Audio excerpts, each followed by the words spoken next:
Good morning children. Yesterday you have studied about how to use a pedigree. So for example, today I have drawn a pedigree chart. Now we have to identify whether this pedigree is showing sex-linked disorder or autosomal dominant disorder or autosomal recessive disorder. So how to identify? So first let us take sex-linked. This chart is not showing sex-linked disorder. What is the reason? Reason is here it is not following criss-cross pattern of inheritance. Clear? In the parental generation who is affected? Female is affected. But in the F1 generation, both male and female are affected. So it is not following criss-cross pattern. So it is not a sex-linked disorder. This is clear. This pedigree chart is not a sex-linked disorder. The reason is it is not showing criss-cross pattern of inheritance. What is criss-cross pattern?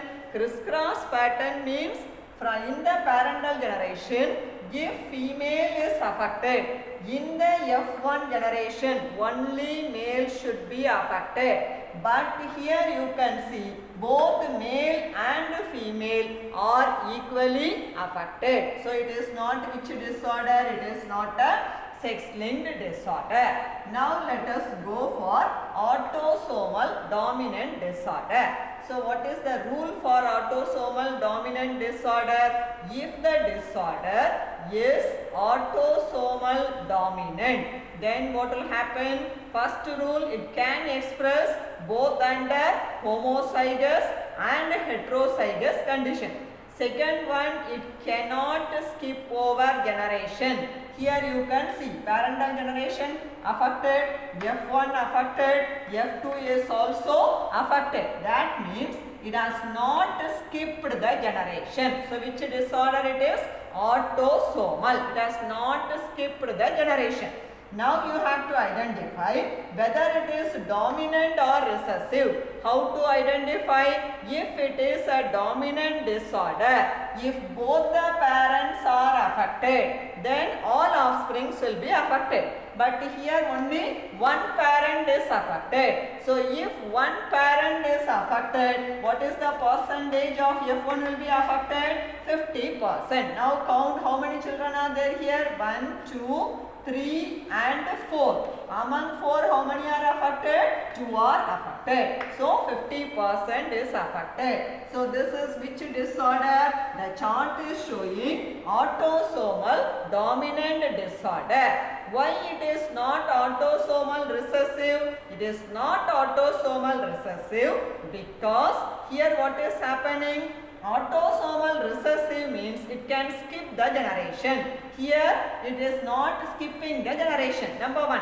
Number 2 is that if it is autosomal recessive, what is the percentage will be affected?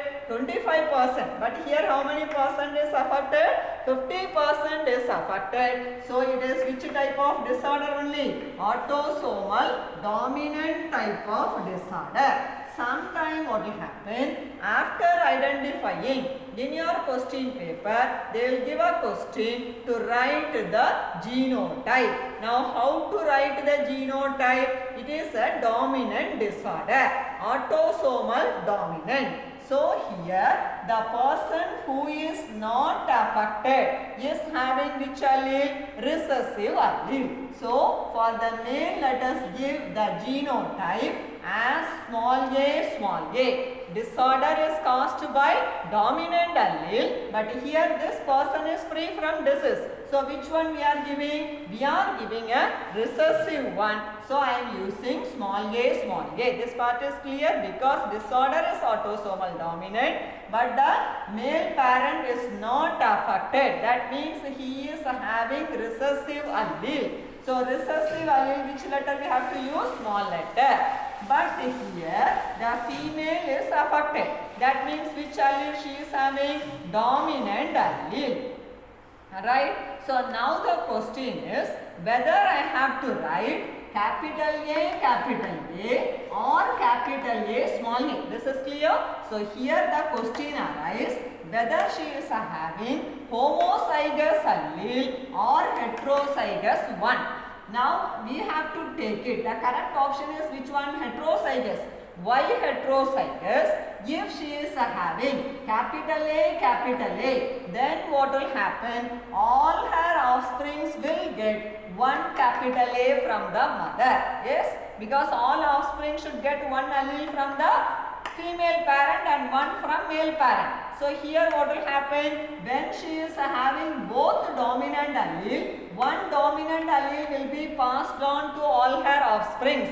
Then all her offsprings will be expressing it under which condition? Heterozygous condition. So this is not the case. So which one only we are taking? We have to take it as capital A, small a. This is clear. The disorder is not sex-linked because it is not following criss-cross pattern. It is not autosomal recessive.